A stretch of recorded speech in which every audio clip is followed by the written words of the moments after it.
ফিলিস্তিনকে জাতিসংঘের সদস্য করতে প্রস্তাব পাস, যুক্তরাষ্ট্র, ইসরায়েল সহ 9 দেশের বিরোধিতা। অতিরিক্ত কার্বোহাইড্রেট পরিহারের পরামর্শ, পুষ্টিগুণ সমৃদ্ধ ফসলের নয়া জাত উদ্ভাবনে কৃষি গবেষকরা। এবং নাটকীয় ব্যাটিং ধসের পরও জিম্বাবুয়েকে হারালো বাংলাদেশ, দলে ফিরেই সাকিব মুস্তাফিজের দুর্দান্ত বোলিং।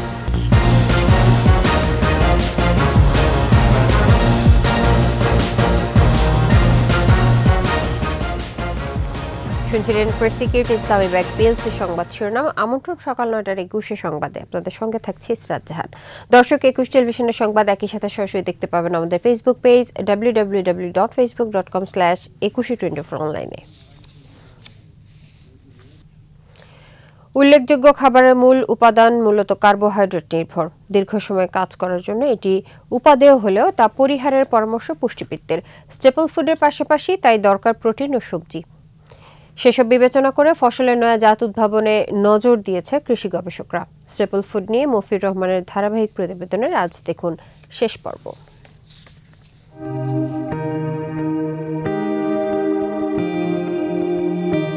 কৃষিকাজ বিকশিত হতেই মানুষ ক্রমশ সমাজবদ্ধ হতে থাকে, পাল্টে যায় বসবাসের ধরন আর জীবন প্রণালী। অতঃপর এলাকা ভেদে প্রধান হয়ে ওঠে ধান, গম, ভুট্টা সহ অন্যান্য খাদ্যশস্যের চাষ। প্রকৃতি থেকে মেলা বন্য শস্যদানা ক্রমান্বয়ে জনপ্রিয় হয়ে ওঠে গৃহস্থের গোলায়। দিনরাত শক্তি যোগানোর কারণে এসব খাদ্যবস্তু ক্রমশ জনপ্রিয়তা পায়। গোত্রভেদে স্টেপল ফুড যে যাই খাক না কেন, এর মূল উপাদান কার্বোহাইড্রেট। পুষ্টিবিদদের পরামর্শ, কার্বোহাইড্রেট শরীরের জন্য দরকার আছে, তবে তা অতিরিক্ত নয়। সিরিয়াল বা আমাদের কার্বোহাইড্রেট হচ্ছে আমাদের প্রধান খাদ্য। তাহলে আমার বার্গার কেন না? বার্গার তো তৈরি হচ্ছে সিরিয়াল থেকে। স্যান্ডউইচ কেন না? এটাও তো সিরিয়াল থেকে তৈরি। তাহলে এটা যেটা উত্তর হচ্ছে, সেটা হচ্ছে এই খাবারগুলো ব্যালেন্স না। এখানে শুধুমাত্র কার্বোহাইড্রেট আর ফ্যাটি থাকে, শুধু 2টা উপাদান থাকে। কিন্তু আমাদের প্রতিদিন আমাদের যে খাদ্য চাহিদা আমাদের দরকার, সেখানে আমাদের সবগুলো উপাদান বা ডাইভার্সিফাইড ফুড যদি থাকে, তাহলে আমার খাবারে থাকতে হবে কার্বোহাইড্রেট, থাকতে হবে প্রোটিন, থাকতে হবে ফ্যাট, থাকতে হবে মিনারেল, থাকতে হবে ভিটামিন এবং যথেষ্ট পরিমাণে পানি। খাদ্য তালিকার 55 থেকে 65 ভাগ পূরণ করতে হবে ভাত বা রুটি জাতীয় খাবার দিয়ে। সেমি স্টেপল অর্থাৎ মাছ, মাংস বা অন্যান্য প্রোটিনও থাকতে হবে 25 ভাগ, আর 15 ভাগ থাকতে হবে ফ্যাট। এছাড়া প্রতিদিনের খাদ্য তালিকায় 300 গ্রাম সবজি ও 100 গ্রাম ফল থাকাটাও জরুরি। ওয়ার্ল্ড হেলথ অর্গানাইজেশন আমাদেরকে যে তথ্যটা দেয়, সেটা হচ্ছে একজন মানুষ যদি সুস্থ থাকতে হয়, রোগ থেকে রক্ষা পেতে হয়, তাহলে তাকে দিনে 400 গ্রাম ফলমূল শাকসবজি খেতে হবে। তার মধ্যে 100 গ্রাম হচ্ছে ফল, আর বাকি 300 গ্রাম হচ্ছে শাকসবজি, ফলমূল শাকসবজি মিলে। তো এই পরিমাণটা তাকে খেতে হবে প্রতিদিন। জলবায়ুর প্রভাব ও মানুষ বৃদ্ধির কারণে খাদ্যের চাহিদার অনেকটাই অপূরণীয় থাকছে। সেজন্য ধানের নতুন জাত উদ্ভাবনে মনোনিবেশ বিজ্ঞানীদের। আমরা এখন কিন্তু ক্রপ ডাইভার্সিফিকেশনে যাচ্ছি। ডাইভার্সিফিকেশন হলো আমাদের জমিতে বিভিন্ন ধরনের ফসল চাষ করবো, একটি বা 2টি ফসল এসে মতো থাকবো না। বিভিন্ন ধরনের carbohydrate, fat, vitamin, vegetable, fruit ইত্যাদি বিভিন্ন ধরনের ফসল, ফাইবার ইত্যাদি ফসল চাষ করবো। মানুষের খাদ্যাভ্যাসে পরিবর্তন আনার পরামর্শ দিয়েছেন বিজ্ঞানীরা। এজন্য কিনোয়ার মতো অতিমাত্রায় পুষ্টিগুণ সম্পন্ন ফসলের জাত উদ্ভাবনের পক্ষে মত দেন পুষ্টিবিদরা। কিনোয়া নামে একটা ক্রপ আছে, সেটা যদি সেটা তো ভিটামিন, প্রোটিন, ফ্যাট সবই বেশি। তাই এই সমস্ত ফসল আমরা নতুন ফসলের চিন্তা করছি, যদি আমরা ইন্ট্রোডিউস করতে পারি। সেই সাথে যদি আমরা হুইটটাকে আরও বাড়াইতে পারে, তো হুইটের থেকে মেইজ আমরা বেশি প্রোডাকশন করতে পারবো আমাদের দেশে। প্রায় 6000 বছর আগে কৃষি বিপ্লবের মধ্য দিয়ে মানবের নতুন এক সভ্যতার সূচনা। কালের বিবর্তনে এক এলাকার ফসল 1000 মাইল ছাড়িয়ে ভিন্ন এলাকায় প্রধান হয়ে উঠেছে। নিরলস গবেষণার মধ্য দিয়ে কৃষি আজ সভ্যতার শিখরে পৌঁছেছে, আর সেই সাথে স্টেপল বা প্রধান খাদ্য হয়ে উঠেছে শরীরবৃত্তের নিত্যকার ঐতিহ্য। মফিউর রহমান, 21 টেলিভিশন, ঢাকা। সাভারের কেন্দ্রীয় গো প্রজনন কেন্দ্র। এখানকার একটি ষাঁড়ের ঔরস বা সিমেন্ট থেকে জন্ম নিয়েছে অন্তত 3 লাখ গরু। আর তাই আঞ্চলিকভাবে ষাঁড়টির নাম বাবা গরু। দেশজুড়ে এই বাবা গরুর ঔরস বিক্রি করে প্রাণী সম্পদ অধিদপ্তর আয় করেছে প্রায় 4 কোটি টাকা। তহিদুর রহমানের রিপোর্ট। ৭৫% ফ্রিজিয়ান ক্রসের বিশাল আকৃতির ষাঁড়। সাভারের কেন্দ্রীয় গো প্রজনন কেন্দ্রে ষাঁড়টির পরিচিতি RP194। তবে প্রাতিষ্ঠানিক পরিচিতি যাই থাক, আঞ্চলিকভাবে এটির নাম বাবা গরু। কারণ এই ষাঁড় তথা বাবা গরু থেকে কৃত্রিম প্রজননের মাধ্যমে সংগৃহীত ঔরস বা সিমেনে এখন পর্যন্ত দেশে জন্মেছে অন্তত ৩ লাখ উন্নত জাতের বাছুর গরু। বাবা গরুটির জন্ম ১৬ ডিসেম্বর ২০১৪ সাল। এখন বয়স প্রায় ৯.৫ বছর। ২০১৫ সালের ২৮ ডিসেম্বর ষাঁড়টি থেকে ঔরস বা বীর্য সংগ্রহ করে দেশের বিভিন্ন অঞ্চলে সরবরাহ করছে প্রাণী সম্পদ অধিদপ্তর। ইতিমধ্যে বিক্রি হয়েছে অন্তত ৫ লাখ ডোজ। প্রায় ৪ কোটি টাকা জমা হয়েছে সরকারি কোষাগারে। সিমেন্টের মূল্য বাবদ কোটি টাকা সে রাষ্ট্রকে দিয়েছে, স্টিল সে প্রোডাকশন করতেছে। তো এই সিমেন্টের থেকে যে বাছুরগুলো হয়েছে, এর যদি আমরা ভায়াবিলিটি ধরে নেই 75%ও ধরি, তাহলে ৩ লাখের উপরে বাছুর সে উৎপাদন করে। আর এই তার 50% যদি মেল ধরি, তাহলে সেটা বড় ষাঁড় হবে, অর্থাৎ স্বাভাবিক ষাঁড়ের থেকে সে মাংস বেশি দিয়েছে। প্রাণী সম্পদ অধিদপ্তর জানায়, বাবা গরুর ঔরস জাত মেয়ে বা গাভীর গড় দুধ উৎপাদন ক্ষমতা ২০ লিটার। দেশের ২,৪২,০০০ গরুর মধ্যে কৃত্রিম প্রজননের মাধ্যমেই জন্ম নিয়েছে ১ কোটির বেশি। এদিকে এই গো প্রজনন কেন্দ্রে বেশ কটি ফ্রিজিয়ান ষাঁড় আমদানি করা হয়েছে যুক্তরাষ্ট্র থেকে। এসব থেকেও সিমেন্ট সংগ্রহ করে প্রক্রিয়া শেষে পৌঁছে দেয়া হচ্ছে সারা দেশে। এতে বাড়ছে উন্নত জাতের গরু, দুধ ও মাংসের উৎপাদনও বাড়ছে, যা অর্থনীতিতে রাখছে গুরুত্বপূর্ণ ভূমিকা। ষাঁড় চতুষ্পদী প্রাণী, সেই বাংলাদেশের অর্থনীতিতে এই পরিমাণ ভূমিকা রেখে যাচ্ছে, যেটা কয়েক কোটি টাকা। প্লাস এখান থেকে যে মাংস এবং দুধ উৎপাদন করতেছে, সেটা মানুষকে পুষ্টি দিচ্ছে। এই পুষ্টির কারণে তার রোগ প্রতিরোধ ক্ষমতা বেড়েছে ভোক্তাদের, তাতে করে অনেক অর্থনৈতিক সাশ্রয় তার ওই ব্যক্তির হয়েছে।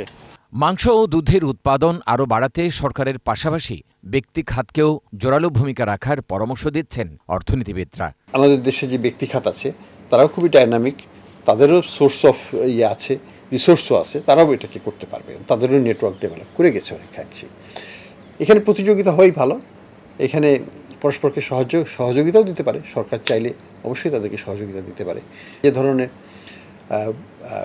সিমেন্টস তৈরি করবে, সেটার মানটা ঠিক হচ্ছে কি না সেটা দেখার দায়িত্ব সরকারের।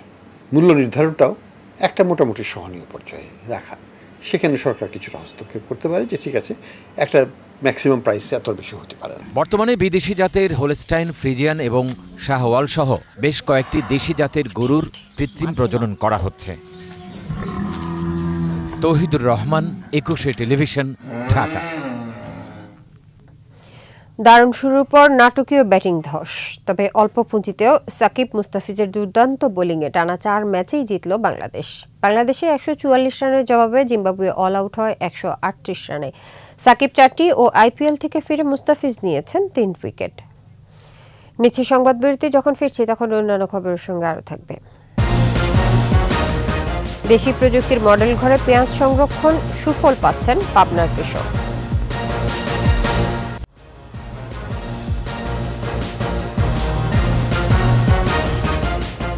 আবার আমন্ত্রণ, দেখছেন সকাল ৯টার ২১ সংবাদ। প্রবীণ বামপন্থী নেতা বাংলাদেশের কমিউনিস্ট পার্টির উপদেষ্টা হায়দার আকবর খান রণ মারা গেছেন। শুক্রবার রাত ২টা ৫ রাজধানীর একটি বেসরকারি হাসপাতালে শেষ নিঃশ্বাস ত্যাগ করেন তিনি। প্রবীণ এই বাম নেতা ধানমন্ডিতে নিজ বাসায় থেকে চিকিৎসা নিচ্ছিলেন। গেল সোমবার সন্ধ্যায় বেশি অসুস্থ বোধ করলে তাকে রাজধানীর হেলথ অ্যান্ড হোপ হাসপাতালে ভর্তি করা হয়, সেখানেই মারা যান তিনি। তার তীব্র শ্বাসকষ্ট ছিল।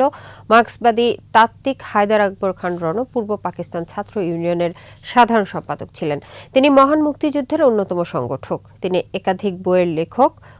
অবিভক্ত ভারতের কলকাতায় জন্মগ্রহণ করেন তিনি। তার পৈতৃক নিবাস নড়াইলের বরাশুলা গ্রামে।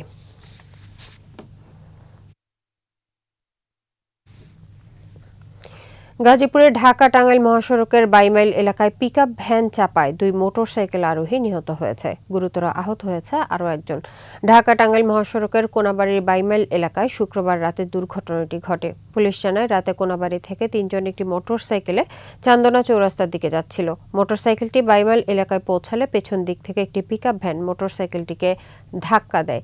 এতে ঘটনাস্থলে 2 জন মোটরসাইকেল আরোহী মারা যায়। খবর পেয়ে পুলিশ ঘটনাস্থলে গিয়ে মরদেহ উদ্ধার করে শহীদ তাজউদ্দিন আহমেদ মেডিকেল কলেজ হাসপাতালের মর্গে পাঠায়। তাৎক্ষণিকভাবে তাদের পরিচয় জানা যায়নি। পর্যাপ্ত ভেন্টিলেশন সমৃদ্ধ মডেল ঘরে সংরক্ষণ পচে না পেঁয়াজ রসুন। গেল মৌসুমের মতোই এবারও 35টি ঘরে পচনশীল ফসল দুটি মজুদ রেখে তাই সুফল পাচ্ছেন পাবনার সুজানগরের চাষিরা। কৃষি বিপণন অধিদপ্তর উদ্ভাবিত আধুনিক এই পদ্ধতিতে সমৃদ্ধ হচ্ছে অর্থনীতিও। পাবনা থেকে রাজিউর রহমান রুমির তথ্য ও ছবিতে মাসুম আলিসার রিপোর্ট। পেঁয়াজ খুবই পচনশীল ফসল। সঠিকভাবে সংরক্ষণের অভাবে নষ্ট হয় দেশে উৎপাদিত পেঁয়াজের 1/3। চাহিদা মেটাতে আমদানি করায় ক্ষতিগ্রস্ত হয় কৃষক। বিস্তীর্ণ জনপদে ব্যাপক উৎপাদনে পেঁয়াজের রাজধানী হিসেবে খ্যাত পাবনার সুজানগর উপজেলা, কিন্তু সনাতন পদ্ধতিতে সংরক্ষণে নষ্ট হচ্ছিল অধিকাংশই। এ অবস্থায় দেশি প্রযুক্তির মডেল ঘরে কৃষক পর্যায়ে পেঁয়াজ রসুন সংরক্ষণ ও বিপণন করছে সরকার। 375 বর্গফুটের মডেল ঘরগুলোতে তাপমাত্রা ও আর্দ্রতা পরিমাপে রয়েছে হাইগ্রোমিটার। পর্যাপ্ত বাতাস চলাচল করায় পচন ধরে না সংরক্ষিত নিত্যপণ্য দুটিতে। 5 জন করে কৃষক ও কৃষানি মিলে 10 জন অংশীদার প্রতিটি ঘরের। 300 থেকে 450 মণ করে পেঁয়াজ সংরক্ষণে উপকৃত হচ্ছেন তারা। জায়গার অভাবে ওতে পেঁয়াজ আমার অনেকটা নষ্ট হয়ে যেত, প্রায় 50% পেঁয়াজ নষ্ট হয়ে যেত। আর এবার যে পেঁয়াজটা রাখছি মাঝে মাঝে আমি হয়তো সাংঘাটি চেক করতেছি, পেঁয়াজটা খুব সুন্দর আছে। এবার পচনশীল এবং যে আমাদের ওয়েটলেস, এটাতে আমাদের উপকৃত হবে এবং আমরা লাভবান হব। যখন ইন্ডিয়ান পেঁয়াজ আসে তখন আমরা কৃষকরা দাম পাই না। মডেল ঘরে পেঁয়াজ সংরক্ষণে রক্ষা পাচ্ছে দেশের সম্পদ, সমৃদ্ধ হচ্ছে কৃষি অর্থনীতি, বলছেন প্রকল্প পরিচালক। ওজনে কমে যায়, এটিও যেহেতু আমরা সরাসরি বাতাস দিচ্ছি না, ন্যাচারাল বাতাস পেঁয়াজের গায়ে লাগতেছে, অতএব ওজনও কমবে না। তো আমরা মনে করি যে অবশ্যই কৃষক এটাতে উপকৃত হবে। উপজেলায় পেঁয়াজ সংরক্ষণের এই মডেল ঘর আরো বরাদ্দ দেওয়ার আশ্বাস জনপ্রতিনিধির। যত কৃষক আছে সেই হিসাবে ঘরের অপ্রতুলতা আছে, আমরা আগামীতে এটা বাড়াবো যাতে আমাদের যে ক্রাইসিসটা আমরা মিট আপ করতে পারি। পুরোপুরি লাভবান হতে ভারতীয় পেঁয়াজ না আনার দাবি কৃষকদের। মাসুম আলিসা, 21 টেলিভিশন। দিনে 1 লাখেরও বেশি হাঁসের বাচ্চা উৎপাদিত হচ্ছে গাইবান্ধার সুন্দরগঞ্জের হাঁসপল্লীতে। বাড়িতে খামার গড়ে লাভবান 4 গ্রামের 150 খামারি। কর্মসংস্থান হয়েছে সহস্রাধিক পরিবারের। জেলার চাহিদা মিটিয়ে হাঁসের বাচ্চা যাচ্ছে কুড়িগ্রাম, নীলফামারী, লালমনিরহাট সহ উত্তরের জেলাগুলোতেও। গাইবান্ধা প্রতিনিধি আফরোজা লুনার তথ্য ও ছবিতে মাসুম আলিসার প্রতিবেদন। গাইবান্ধার সুন্দরগঞ্জ উপজেলার খানাবাড়ি, জানপাড়, রামভদ্র ও রাজবাড়ী গ্রামের ঘরে ঘরে গড়ে উঠেছে হাঁসের খামার। 150টি খামার থাকায় গ্রামগুলোর সুখ্যাতি হাঁসপল্লী নামেই। উন্নত মানের হাঁসের ডিমে দেশি পদ্ধতি বা ইনকিউবেটরে তাপ দিয়ে ফোটানো হয় বাচ্চা। বাড়ি বাড়ি ঘুরে সেগুলো কিনে নিয়ে যান দূর দূরান্তের মানুষ। হাঁসপল্লী ঘিরে খানাবাড়িতে মাথায় বসা হাঁসের হাটে দিনে কেনা বেচা হয় গড়ে 60 থেকে 70 হাজার পিস হাঁস।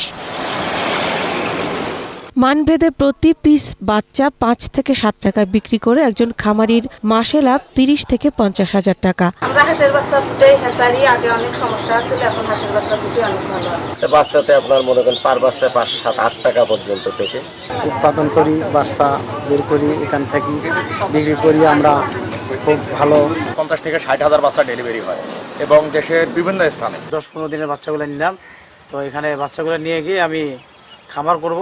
প্রয়োজনীয় প্রশিক্ষণ দিয়ে দক্ষ খামারি গড়ে তুলছে বিআরটিবি। আমরা এক্সট্রা টেক কেয়ার করছি। এখানে আমাদের প্রচুর উদ্যোক্তা গড়ে উঠেছে এবং আশেপাশের লোকজনও এই হাঁসের হ্যাচারি স্থাপন দেখে, হাঁসের বাচ্চা উৎপাদন দেখে তারা আগ্রহী হচ্ছে এবং বাচ্চা উৎপাদন করতেছে। একজনের সাফল্যে খামার তৈরিতে উৎসাহিত হচ্ছেন অন্যরা। দিনে দিনে বিস্তৃত হচ্ছে হাঁসপল্লীও। মাসুম আলিসা, 21 টেলিভিশন। অবশেষে নিজে মুখে পিএসজি ছাড়ার ঘোষণা দিলেন কিলিয়ান এমবাপ্পে। সামাজিক যোগাযোগ মাধ্যম এক্সে এক ভিডিও বার্তায় এই ঘোষণা দেন ফরাসি তারকা। 2017 সালে মোনাকো থেকে ধারে পিএসজিতে আসেন এমবাপ্পে। পরের বছরই তাকে কিনে নেয় প্যারিসের দলটি। পিএসজির জার্সিতে 6টি লিগে শিরোপা, 3টি ফরাসি কাপ জিতেছেন তিনি। পিএসজি ছাড়ার ঘোষণা দিলেও ভবিষ্যৎ ঠিকানা নিয়ে কিছুই বলেননি এমবাপ্পে। তবে ধারণা করা হচ্ছে রিয়াল মাদ্রিদে পাড়ি জমানোর সম্ভাবনাই বেশি। স্পেনের এই ক্লাবে তার যোগ দেওয়ার গুঞ্জন গত কয়েক বছর ধরেই শোনা যাচ্ছে। দুই পক্ষ এরই মধ্যে সমঝোতায় পৌঁছে গেছে বলেও জানাচ্ছে বেশ কিছু গণমাধ্যম।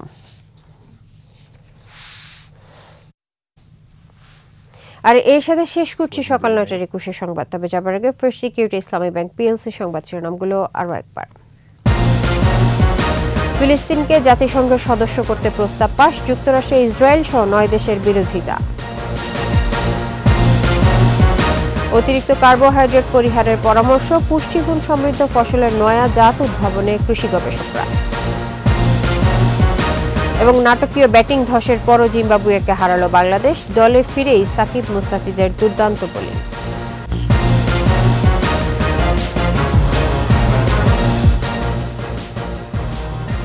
সর্বশেষ খবর জানতে ডায়াল করুন 2021 নম্বরে, আর ভিজিট করুন 21-tv.com এই ওয়েবসাইটে। এছাড়াও ফেসবুকে ভিজিট করতে পারেন facebook.com/2124 অনলাইনে। এতক্ষণ সাথে থাকার জন্য ধন্যবাদ। পরের সংবাদ বেলা 12টায় দেখার আমন্ত্রণ রইল। 21-এর সাথেই থাকুন।